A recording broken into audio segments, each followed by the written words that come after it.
El Ayuntamiento tramita una modificación del planeamiento urbanístico que ampliará la superficie agrícola y permitirá la instalación de industria de forma controlada y en zonas delimitadas al objeto de crear riqueza y empleo en el municipio. Para ello se adaptará el Plan General de Ordenación Urbana de Motril, que es muy restrictivo a la normativa vigente, que amplía las posibilidades de actuación. En Motril no se permiten, por ejemplo, hoteles rurales en la gran mayoría de los suelos, o no se permiten actuaciones industriales que por su tamaño y por su capacidad deban estar en el suelo no urbanizable. Entonces eso nos ha llevado en muchos casos a tener que descartar propuestas de empresas, inversores. Saludos y bienvenidos a Diario Comarcal. En unos instantes les ofrecemos todas las claves de esta modificación. Antes les adelantamos en titulares otras noticias. El Paseo Marítimo de la Playa de Poniente acogerá un mercado artesanal del jueves al domingo. La Organización Agrícola y Ganadera COA recomienda el consumo de frutas y hortalizas frescas de cercanía. La Policía Nacional detiene en Motril a 2 hombres que intentaban acceder a una vivienda. Motril cuenta con un refuerzo de agentes de la Policía Nacional hasta finales de mes dentro de la Operación Verano. Los interesados podrán presentar sus trabajos al concurso de relato breve Motril de antaño hasta el 12 de septiembre. El pintor Juan Vida expone La nave del azúcar de la fábrica del Pilar hasta el 30 de agosto, una muestra de 13 cuadros de gran formato bajo el título Cuentos chinos. Pues comenzamos. El Ayuntamiento tramita una modificación del planeamiento urbanístico que ampliará la superficie agrícola y permitirá la instalación de industrias de forma controlada y en zonas delimitadas al objeto de crear riqueza y empleo en el municipio, según explicaba a Telemotril el arquitecto jefe del consistorio motrileño Juan Fernando Pérez. Así, la modificación actúa en varios campos. El primero de ellos es el aumento de los suelos en los que es posible implantar invernaderos. Se trata de una demanda histórica porque existen pocos terrenos con capacidad de acoger cultivos intensivos bajo plástico. Se han hecho estudios ambientales, se han hecho estudios de terreno y, cumpliendo con la normativa, se ha delimitado una nueva zona donde es posible la implantación de invernaderos, ¿no? Casi, bueno, vamos a decir, por los llanos de Puntalón hacia arriba se ha delimitado una bolsa de suelo nueva para ese uso. En segundo lugar, la modificación lo que plantea es flexibilizar el mecanismo del interés público en el término municipal. Y esto hay que aclarar que no se trata de flexibilizarlo más que en ningún sitio, sino todo lo contrario, ponerlo a la par que el resto de municipios. Por otro lado, la modificación plantea flexibilizar el mecanismo del interés público en suelos no urbanizables del término municipal. Se trata de ponerlo a la par que el resto de municipios, ya que en Motril el planeamiento actual es más restrictivo. En Motril no se permiten, por ejemplo, hoteles rurales en la gran mayoría de los suelos, o no se permiten actuaciones industriales que por su tamaño y por su capacidad deban estar en el suelo no urbanizable. Entonces eso nos ha llevado en muchos casos a tener que descartar propuestas de empresas, inversores, incluso de la propia administración autonómica, que han venido de la mano para montar grandes empresas y no han podido porque nuestro plan es el que cerraba. Entonces, ¿en qué consiste la modificación? En adaptarnos a lo que dice la ley, no ser más ni menos de lo que dice la ley. Con este cambio, además, se modificarán determinadas normas en suelo no urbanizable para permitir construcciones que estén vinculadas a las explotaciones agrícolas y cuenten con una justificación. Que los invernaderos hoy en día están muy tecnificados, casi todos tienen una parte importante de maquinaria de precisión, de ordenadores, de abonadoras, de tal, que necesitan unas habitaciones para estar. Que los empleados de esas explotaciones agrarias pues son trabajadores como el resto, que necesitan unos cuartos de baño, necesitan unos vestuarios y una zona de estar y comedor. Bueno, pues con las limitaciones de nuestro plan general no es posible llegar a cubrir esa demanda. Entonces también es una demanda histórica desde hace más de 10 años en el que se solicitaba. ¿Qué es lo que se ha hecho? Pues adaptar en la medida de lo posible nuestras normas para que esas construcciones justificadamente se puedan llevar a cabo. Esos almacenes agrícolas o esas construcciones vinculadas siempre a las explotaciones agrícolas. No confundir con viviendas ni edificaciones de recreo que siguen prohibidas en nuestro término municipal. Según el arquitecto municipal jefe, otro de los problemas que pretende solucionar la modificación es la regularización de la situación administrativa de muchos invernaderos del municipio que están construidos en zonas en las que posteriormente se prohibieron este tipo de explotaciones. Son, por ejemplo, invernaderos que se realizaron durante el año 98, año 99, año 2000, anteriores justo a la entrada en vigor del plan, donde por distintos motivos turísticos, ¿no? de diferenciación de sectores turísticos o paisajísticos, se prohibió la nueva implantación de invernaderos en esas zonas, pero había algunos que se habían llevado a cabo. ¿Qué ocurre? Que con el paso de estos años, pues han pasado 14, 15 años, esos invernaderos se han ido reponiendo, se han ido cambiando sus plásticos. Pero hoy en día son explotaciones que dan trabajo a muchísimas personas y que no tienen acceso a la mejora integral de sus instalaciones. Como digo, porque quedaron en régimen de fuera de ordenación. Entonces esta norma lo que hace es reconocerle un régimen especial de fuera de ordenación, es decir, definir qué actuaciones pueden llevarse a cabo para que esas explotaciones no se vean abocadas al cierre, pero tampoco que haya una renovación en suelos donde no se puede. Juan Fernando Pérez puso algunos ejemplos de situaciones incongruentes que se dan en este sentido. Por señalar algunos ejemplos, hay en la zona alta de Carchuna hay muchísimas explotaciones agrarias de ese tipo, se hicieron con su licencia perfectamente, pero con el devenir, con la actuación con la nueva aprobación del plan general quedaron en ese régimen que no les permite actualizarse lo necesario. Entonces se llega a situaciones tan paradójicas como, por ejemplo, que la Consejería de Medio Ambiente le otorgue subvenciones para llevar a cabo mejoras en esas instalaciones de invernadero para mejorar las condiciones ambientales en el entorno, para mejorar las emisiones de gases, mejorar las condiciones de climatización, en fin, importantes subvenciones que hay, y la propia Consejería de Medio Ambiente, por otro lado, deniega junto con el Ayuntamiento las licencias necesarias para llevar a cabo las mejoras.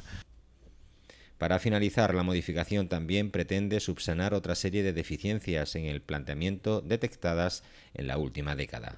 Bueno, pues se aprovechará para publicarla en el BOJA, que es una reclamación que nos están haciendo ahora pues desde el juzgado y demás, porque es el órgano competente para publicarlo, ¿no? Por cierto, que varias organizaciones se han mostrado contrarias a la modificación del planeamiento urbanístico con respecto a zonas agrícolas. El Ayuntamiento asegura que el cambio se realiza para ordenar los terrenos rústicos, las actividades que en ellos se desarrollan y posibilitar la generación de empleo.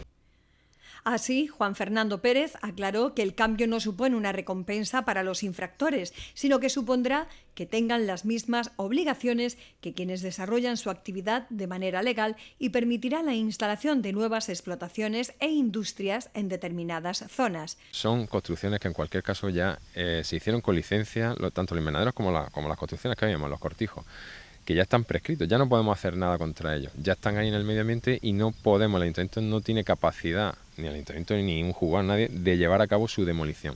Entonces, la postura es, que estoy hablando absolutamente técnica, si tienen que estar ahí, tienen que estar en el suelo no urbanizable, pues será mejor que estén de forma regularizada y con garantías para el resto. Entonces yo no lo veo como una recompensa, la recompensa sería por lo que se ha venido haciendo en estos últimos años, a lo mejor no entrar en aquellas situaciones ilegales y dejarlos estar sin ningún pago de tasas, sin nada. Estamos diciendo ahora que lo que estamos es provocando que quien quiera regularizarse, o mejor dicho, obligar a que esa gente se regularice.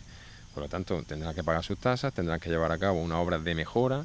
Si son ahora, estamos hablando de invernaderos, pues tendrán que llevar a cabo mejoras para la recogida también de aguas pluviales, de vertidos. Pérez añadió que no se permitirá implantar una actividad en cualquier zona del municipio, sino en las acotadas, siempre que las actividades estén vinculadas al mundo agrícola y ganadero. Un objeto importante de la modificación es llevar a cabo la flexibilización del interés público, pero no la podemos ver como hacer lo que uno quiera donde uno quiera. O sea, eso hay que desmentirlo, tengo que desmentirlo porque eso es absolutamente falso.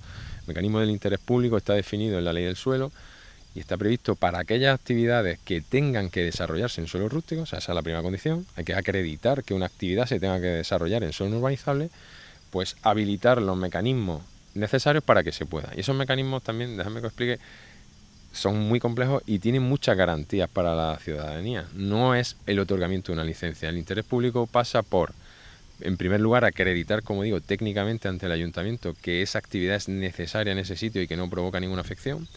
Visto ese expediente, el ayuntamiento, en este caso el alcalde, alcaldesa, el municipio, decide admitirlo a trámite, tiene información pública para que todos los ciudadanos puedan opinar.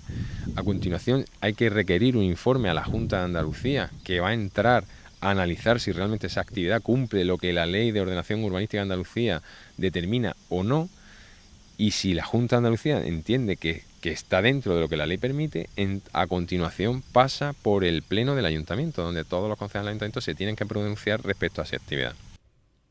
El arquitecto jefe del consistorio puso algunos ejemplos, entre ellos los observatorios y el Centro de Interpretación de la Charca de Suárez o los módulos de aseos. Una granja de pollos, como vosotros comprenderéis, las granjas de pollos no se ponen en el vadillo, no se ponen en los suelos no urbanizados, los suelos industriales, ni se ponen en las ciudades, se ponen en el medio rural. Como he dicho antes, los hoteles rurales, un hotel rural, entendiendo, donde en medio de la naturaleza tiene que estar en el campo. Otras actuaciones que hemos tenido, pues por ejemplo, las centrales hortofrutícolas, que antiguamente se podían, y en todos los municipios de nuestro alrededor se pueden implantar como actuaciones de interés público en suelo no urbanizable. Nosotros a día de hoy con nuestro plan general nos vemos abocados a decir una y otra vez que no, porque nuestro plan no permite ese tipo de actuaciones. ¿Y dónde van a estar si no en el campo? O sea, hay que recordar que lo primero es justificar que la actividad tiene que estar en suelo no urbanizable. Pérez comentó que el planeamiento actual ha provocado que ciertas industrias tecnológicas no se hayan podido instalar en el municipio. En el municipio ha habido un montón han venido inversores que han querido apostar por la agricultura tecnológica, por ejemplo, relacionada con la floricultura, y necesitan tener una oficina, necesitan tener unos laboratorios para enraizado de plantas, y no se puede, o sea, no se puede otorgar esa licencia si no es mediante estos procedimientos. Entonces, ¿qué hemos hecho? A la vista de 10 años de rodaje y viendo que tienen cabida y la ley lo permite, incorporar ese mecanismo a nuestro plan general, pero como digo, con toda la garantía de la ley y con todos esos filtros que he dicho, o sea, que no se olvidan ahí. Y además están sujetos también, por si alguien está pensando que por hacerlo en el campo es más barato, en absoluto. La ley establece una prestación compensatoria por actuar en suelo no urbanizable. El suelo no urbanizable es más barato y la ley lo que establece es que una prestación compensatoria para que esos empresarios que actúen en suelo no urbanizable también tengan que pagar como los que actúan en el vadillo.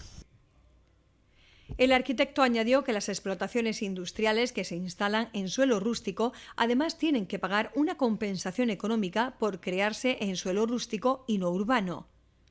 Pérez también se refirió a que no se puede hacer una edificación con las dimensiones que se quiera en cualquier parcela rústica. Es verdad que se recoge la figura del almacén agrícola, se ha tocado, como he dicho antes, para permitir esas explotaciones agrícolas, dar cabida a vestuarios y dar cabida a comedores y demás, pero no son 250 metros en todas las fincas.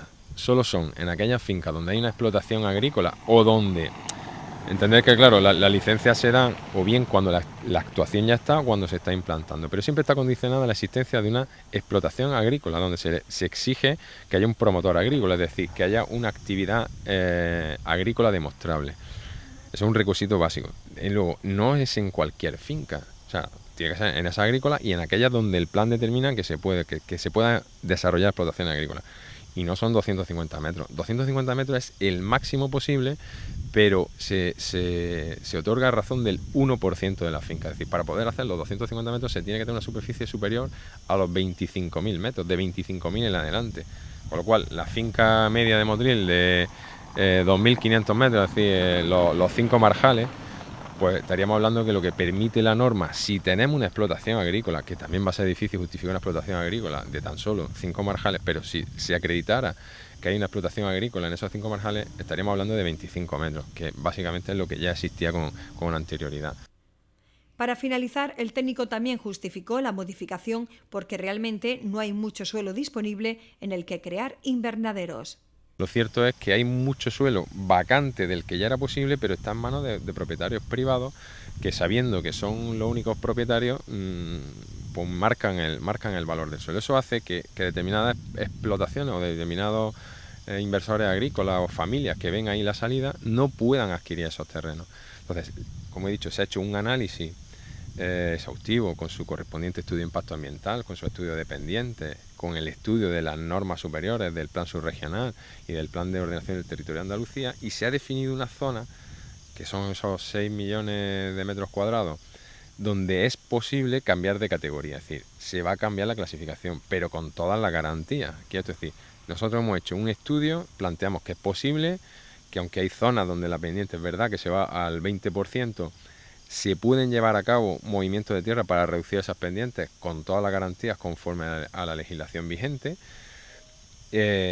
y lo hemos planteado con sus justificaciones, su estudio de impacto ambiental y demás. Está en manos de la comunidad autónoma el autorizarnos ese cambio. El paseo marítimo de la playa de Poniente acogerá un mercado artesanal del jueves al domingo, juguetes artesanales, productos de cosmética natural, bisutería en cuero, juegos infantiles y espectáculos de magia son algunas de las atracciones y curiosidades de las que podrán disfrutar motrileños y visitantes en este evento. Durante estas 4 jornadas, el mercado artesanal organizado por la empresa Entre Culturas en colaboración con el consistorio motrileño dinamizará las veladas veraniegas a partir de las 7 de la tarde y hasta la 1 de la madrugada. Hasta 15 puestos estarán presentes en esta cita para compartir con familiares y amigos y divertirse con espectáculos gratuitos a orillas del Mediterráneo. El área de igualdad del Ayuntamiento de Motril atiende a 1.041 consultas en lo que va de año, un 10% más que en el 2013. De esas atenciones, el 30% han sido relativas a asuntos relacionados con la violencia de género, mientras que casi un 40% estuvieron enfocadas al asesoramiento jurídico, seguidas de la de asistencia psicológica, formación y empleo e información general. La concejala de Igualdad, Inmaculada Torres, destacó el repunte que suponen las consultas relativas a la formación y empleo, que el pasado año eran un 15% del total de las atenciones, lo que denota el interés de las motrileñas por emprender nuevas iniciativas empresariales e insertarse en nuevos espacios laborales.